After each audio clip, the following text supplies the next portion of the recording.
এটি একটি গোলকাট সায়ার ভিডিও, যার ঝুল ছিল 38 ইঞ্চি ও কোমর ছিল 36 ইঞ্চি।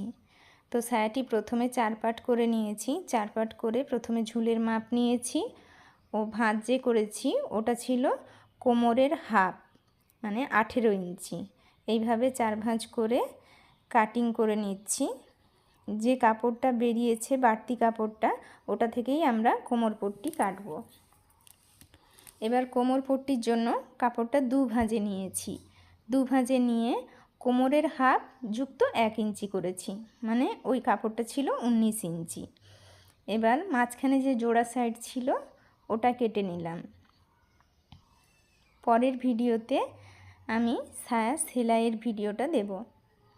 এটা ছিল কাটিং ভিডিও। এই কোমর পট্টিটা মাপ নিয়েছি ডবল ভাঁজ করে, ওটা ছিল কোমর 36 ইঞ্চি, ওর সাথে ওটাকে হাফ করে ওর সাথে 1 ইঞ্চি বাড়িয়ে 19 ইঞ্চি করেছি।